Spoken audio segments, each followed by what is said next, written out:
नमस्कार, मैं हूं स्नेहलता। आप देख रहे हैं हमारा खास प्रोग्राम मुद्दे की बात। आज बात यादव लैंड में अखिलेश के लैपटॉप से चुनावी संदेश देने की होगी, क्योंकि यादवों के सबसे बड़े गढ़ से लैपटॉप बांटकर अखिलेश यादव ने अपने विरोधियों को साफ संदेश दे दिया है कि ये तो सिर्फ ट्रेलर है, सरकार बनी तो 2012 की तरह लैपटॉप बांट दिए जाएंगे। लेकिन अखिलेश यही नहीं रुकते हैं। ईस्ट इंडिया कंपनी की याद दिलाते हुए महंगाई और बेरोजगारी पर जमकर उन्होंने हमला बोला। अखिलेश जिस आजमगढ़ से आज ये सब कुछ बोल रहे थे, वो समाजवादी का वो किला है जो मोदी लहर में भी नहीं हिला है।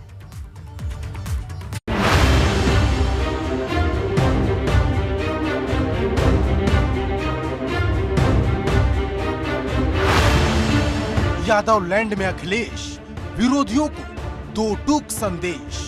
जब समाजवादी सरकार आएगी तो मेधावी छात्रों को फिर इसी तरीके से उत्तर प्रदेश के बच्चों को लैपटॉप बांटने का काम समाजवादी लोग करेंगे।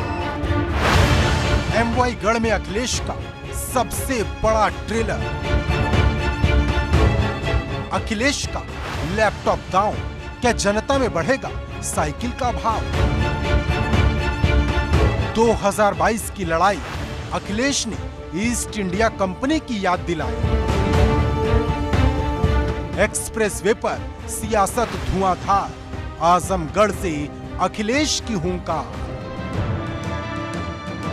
अपने संसदीय क्षेत्र आजमगढ़ से अखिलेश यादव ने छात्रों को लैपटॉप देकर सूबे की भाजपा सरकार पर हमला बोला है और चुनाव से पहले छात्रों को लैपटॉप देकर साफ कर दिया कि ये तो सिर्फ ट्रेलर है, 4 महीने बाद पूरी पिक्चर रिलीज होगी।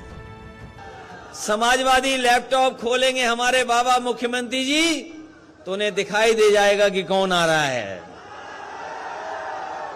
और वो लैपटॉप इसलिए नहीं खोलेंगे, वो लैपटॉप नहीं चलाएंगे, वो लैपटॉप नहीं चलाएंगे क्योंकि उन्हें लैपटॉप चलाना नहीं आता है। और अगर लैपटॉप चलाना आता होता तो लैपटॉप बट रहे होते। लैपटॉप से सियासी संदेश देने के बीच अखिलेश यादव ने महंगाई, बेरोजगारी के मुद्दे पर भी सरकार पर जमकर हमला बोला। इस बार ऐसा कुछ होगा जो बीजेपी नहीं पता कर पाएगी।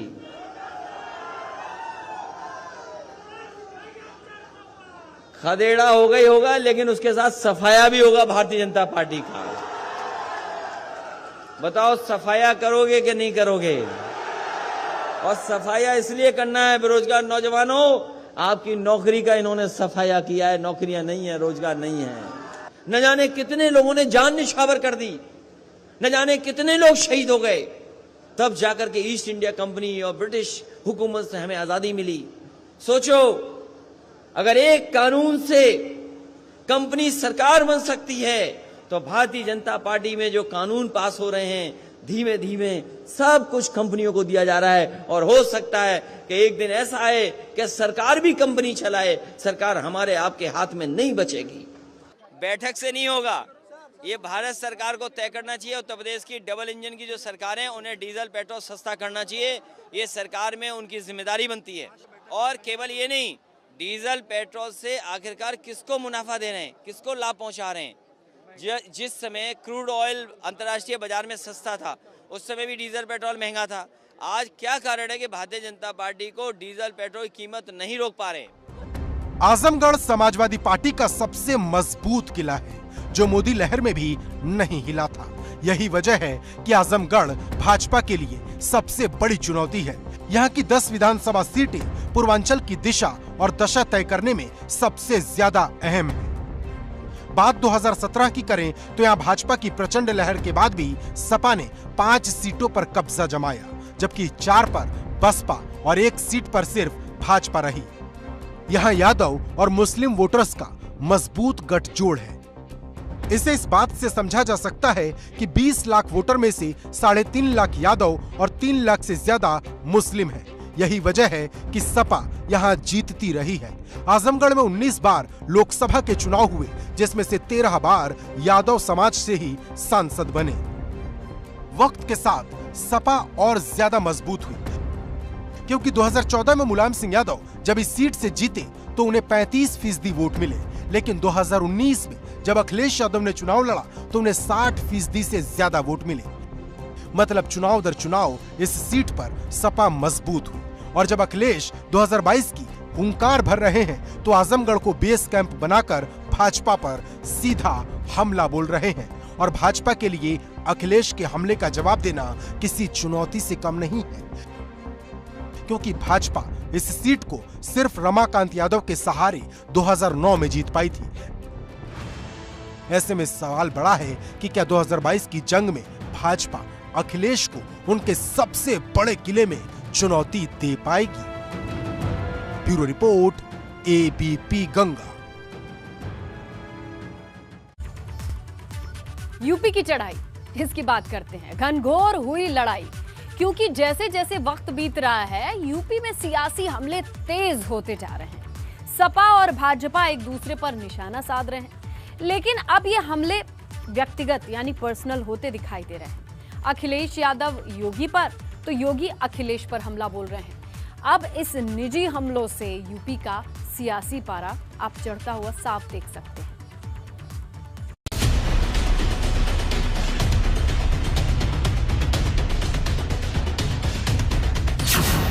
योगी अखिलेश में वार, सियासत धुआंधार।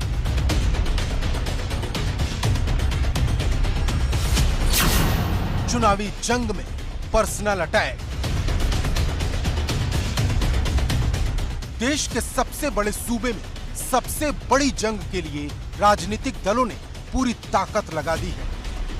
अखिलेश यादव जहां भाजपा पर हमला बोल रहे हैं, वहीं योगी अलग अलग मंच से सपा को पुराने दिन याद दिलाकर आईना दिखा रहे हैं।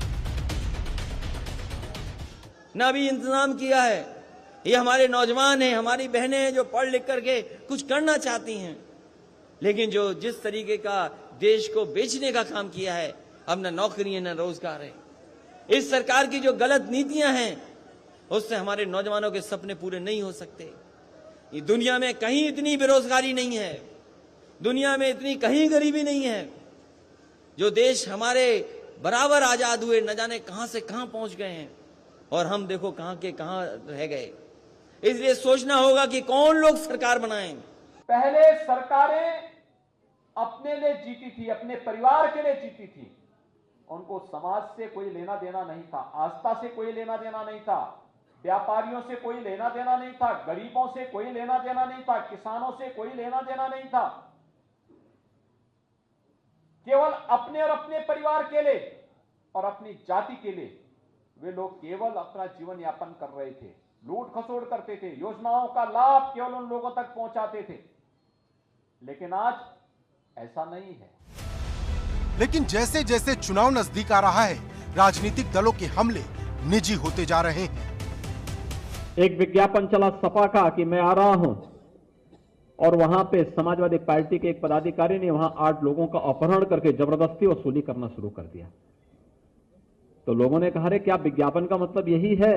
उन्होंने कहा, हाँ, मैं आ रहा हूं का मतलब अपहरण, गुंडागिर्दी, लूटपाट, अराजकता, प्रदेश के अंदर अव्यवस्था और दंगाइयों को फिर से प्रोत्साहन कर देना। ये जो हमारे बाबा मुख्यमंत्री जी बहुत सोच विचार में पड़ गए हैं कि कौन आ रहा है। मैं उनसे कहना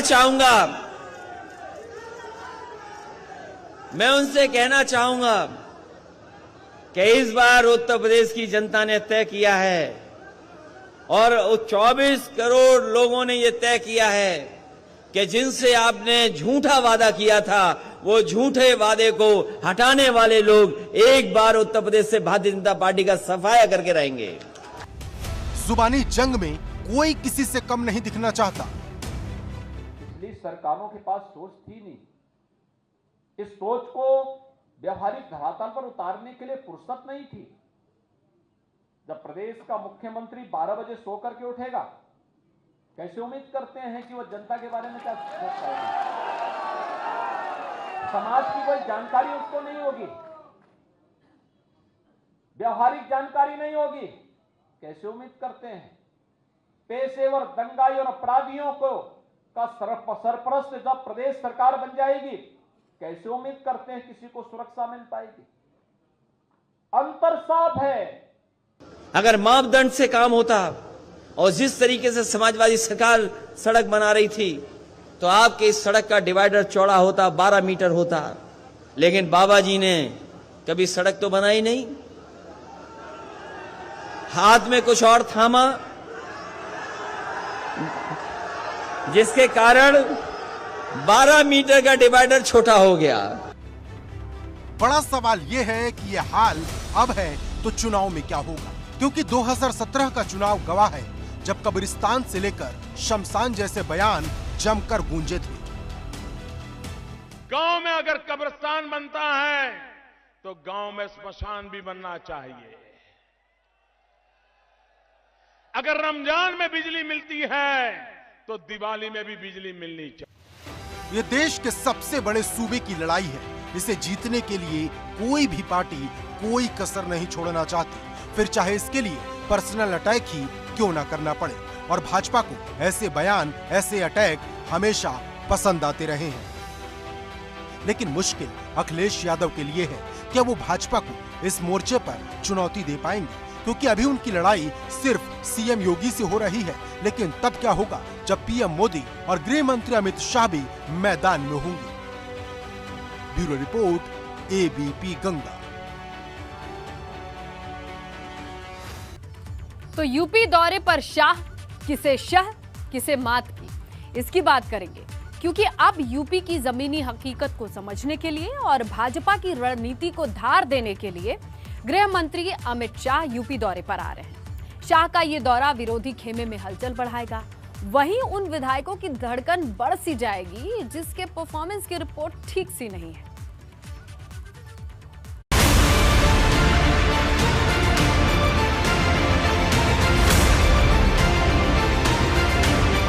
सियासी नब्ज की लेंगे थाह, यूपी दौरे पर आ रहे हैं शाह। अमित शाह का मिशन यूपी, 1.5 करोड़ वोटर से पूरा होगा लक्ष्य। यूपी के मिजाज को टटोलने के लिए केंद्रीय गृह मंत्री और भाजपा के स्टार नेता अमित शाह 2 दिन के यूपी दौरे पर आ रहे हैं। केंद्रीय गृह मंत्री अमित शाह कल यहीं आएंगे इसी कार्यक्रम में, और यहीं पर जो सदस्यता अभियान है उसकी शुरुआत करेंगे। ये पार्टी का, अगर हम कहें 2022 के विधानसभा चुनाव में जो सबसे बड़ा पार्टी जिसे अपना विनिंग फैक्टर मान रही है या जिसे अपनी सबसे बड़ी रणनीति बता रही है, वो यही है। अभी वर्तमान में तकरीबन 2.5 करोड़ के आसपास बीजेपी के सदस्य हैं, और इस सदस्यता अभियान जो कल से शुरू होगा उसके बाद 4 करोड़ सदस्य उत्तर प्रदेश में बीजेपी करने की तैयारी में है। अमित शाह के दौरे पर कोई कोर कसर न रहे, इसको लेकर केंद्रीय मंत्री धर्मेंद्र प्रधान और यूपी प्रभारी राधा मोहन सिंह ने डेरा डाल दिया है। यूपी में विपक्ष की तैयारी के बीच गृह मंत्री अमित शाह का ये दौरा विरोधी खेमे में हलचल मचाने वाला होगा, क्योंकि यूपी चुनाव से पहले भाजपा ने 1.5 करोड़ नए वोटर्स को पार्टी के साथ जोड़ने का लक्ष्य रखा है। जानकारी के मुताबिक यूपी में अभी भाजपा के 2 करोड़ 30 लाख कार्यकर्ता हैं, लेकिन विपक्ष को हर मोर्चे पर मात देने के लिए भाजपा अपनी ताकत को और ज्यादा मजबूत बनाने जा रही है। आपको बता दें कि अमित शाह की अगुवाई में भाजपा ने यूपी में 15 साल का वनवास खत्म किया था, और ये अमित शाह की रणनीति का ही कमाल था कि भाजपा गठबंधन 2017 में 325 सीटें जीतने में सफल रही थी। अब अमित शाह यूपी में फिर से भाजपा का परचम लहराने के लिए आ रहे हैं। जानकारी के मुताबिक ऐसे विधायकों पर गाज गिर सकती है जिनकी परफॉर्मेंस खराब है। अब इस लिस्ट में किस किस विधायक का नाम होगा यह अमित शाह के आने के बाद ही साफ होगा। फिलहाल शाह के यूपी आने से पहले उनके विरोधियों के साथ साथ सभी विधायकों की धड़कनें बढ़ गई हैं।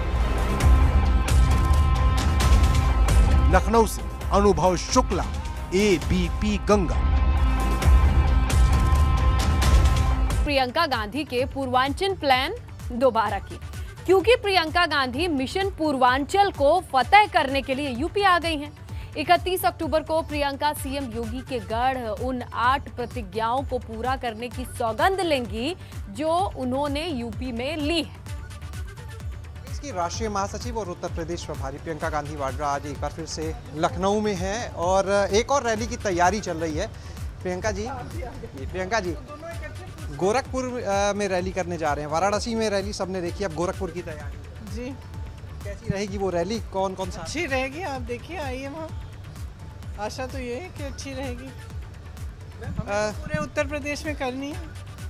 मैम, जब से आपने अपनी प्रतिज्ञाओं की घोषणा की है, लगातार भाजपा वाले ये कह रहे हैं कि अब चुनाव का समय आया है। कोरोना में सब आइसोलेट थे, चुनाव के समय में सब बाहर निकल आए हैं, रैलियां कर रहे हैं। तो आप देख रहे हैं पिछले 2 सालों से कोरोना के समय सबसे ज़्यादा काम, सबसे ज़्यादा राहत का कार्य किसने किया? कांग्रेस पार्टी के कार्यकर्ताओं ने किया। तो मुझे तो आप देख रहे हैं लगातार आइसोलेट तो वो हो रहे हैं जो जनता की समस्याओं को सुनेगा नहीं, जो जनता के पास जाएगा नहीं। किसानों को किस तरह से कुचला गया, क्या किया इन्होंने? किसान आंदोलन कर रहे हैं इतने महीनों से, इन्होंने सुनवाई हुई उनकी? आगरा में गई थी, आपने देखा वहाँ पे क्या हुआ? कौन सुन रहा है? ये लोग सिर्फ अपने बड़े बड़े उद्योगपतियों के मित्रों की बात सुनते हैं। गरीबों के लिए, किसानों के लिए, दलितों के लिए, महिलाओं के लिए कोई सुनवाई नहीं है इस प्रदेश में। तो उनका ये कहना तो हास्य है। आइसोलेट वो हो रहे हैं। आइसोलेट वो होता है जो जनता के पास जाता नहीं है, जनता की बातों को सुनता नहीं है, जनता की समस्याओं को सुलझाने की कोशिश नहीं करता। भाजपा लगातार अलग अलग वर्ग वो करें जो करना चाहते हैं। मैं कह रही हूँ कि उनको जनता के पास जाना चाहिए, लोगों की समस्याओं को सुनना चाहिए। तो यहाँ पर हमने सुना प्रियंका गांधी को, जिन्होंने साफ कहा कि भाजपा सिर्फ आरोप लगा रही है। आइसोलेट खुद भाजपा वाले थे और कांग्रेस के जो कार्यकर्ता थे वो खुद लगातार जनता के बीच में थे। और अगर बात की जाए गोरखपुर की रैली को लेकर तो उनका साफ कहना है कि गोरखपुर की रैली भी भव्य होगी और आने वाले समय में अगर बात की जाए तो जनता अपना मन कांग्रेस के लिए बना चुकी है। कैमरा सहयोगी प्रमोद के साथ शैलेश अरोरा, एबीपी गंगा।